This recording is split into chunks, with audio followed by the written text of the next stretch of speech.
Here are my top favorite supercars I've driven so far that I would recommend for you if you are in the market for a supercar. So the first car I would recommend is my first car I've driven on track. It was a 2009 Ferrari F430 with the F1 gearbox. It was an automatic. It had a 4.3-liter V8 that was screaming right behind my head. My first time driving a car where the engine was bolted like right behind me. But it was screaming, it was crazy, and I think it's the best car to start with if you were looking to start a supercar collection because this car is very good for the money. Second car I recommend would be the Mercedes AMG GTC. I would recommend the GTR, but I was driving the GTC instead. This car actually had a very aggressive V8. I was very surprised. Like I know when it was first advertised, I heard a lot of people mentioning how low and aggressive the engine was. I do honestly agree with that. But what I honestly don't like about that supercar is that it's a little quiet. The engine is, I mean, the engine was in the front, so it's different from the Ferrari. But I feel like a proper supercar or even a high-end sports car you should be able to experience and feel the engine through the cabin and not see it as road noise because that's part of the experience. Third car I would recommend would be the McLaren 570 GT. Not the S. I didn't drive the S. I drove the GT, which is a Grand Touring option. The difference between the two is that the S has Alcantara finish all over the dash and everything. The seats are Alcantara. Everything's pretty much covered in Alcantara. You also get in the Grand Touring, you get leather seats, leather dashboard, everything, leather steering wheel, everything's leather instead of Alcantara. It is pretty powerful. I did honestly have to get used to the rear end. I was driving in the rain, and with the track being wet, my first time driving in the rain, like in a car on track, it was pretty interesting. But I think that's also what's important for the driver experience. You kind of want a car that feels on edge, a car that always keeps you on your toes, a car that is aggressive and feels so connected to everything else. The feedback of the track that you're getting through the chassis is what's important for keeping a good car like that in control.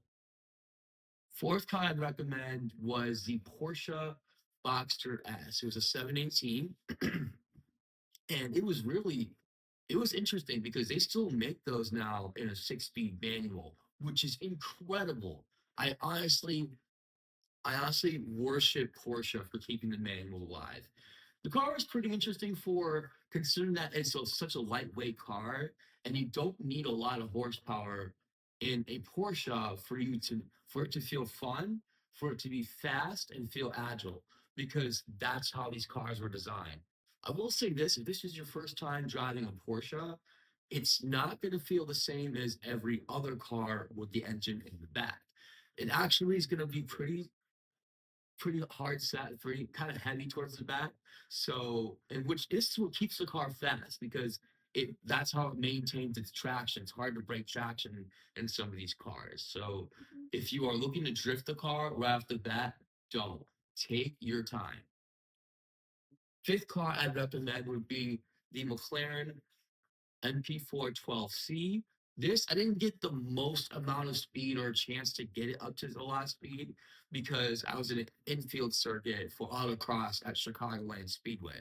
It was still fun. I could still have a lot of fun with the car, but I just think if you want to experience a car like that and understand it fully, you take it to a racetrack. Autocross is only purely there for drivers to get to know their car control more often and learn vehicle dynamics, not really for stretching the car all the way out. Now, for the next car I'm going to recommend, this is a Maserati Gran Turismo S.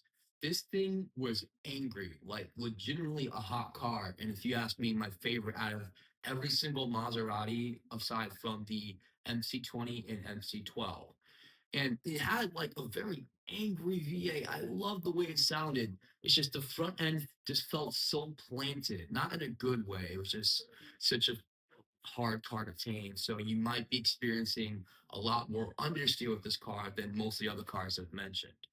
Definitely a very monster of a car for the money. It's still pretty good.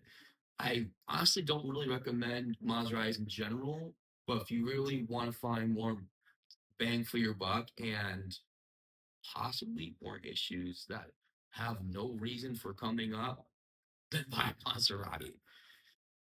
Now, I'm not really much of a sucker for four-door cars, but this car takes the cake. And it was an Alfa Romeo Giulia Quadrifoglio. The Quadrifoglio, what's so good about it from the base model, and I don't even find any interest in the base model because of this. But you're looking at a 2.9 liter V6 engine with twin turbo giving you over 500 horsepower. And guess what? The engine was built and designed by the ex engineers of Ferrari's engines. So that's a really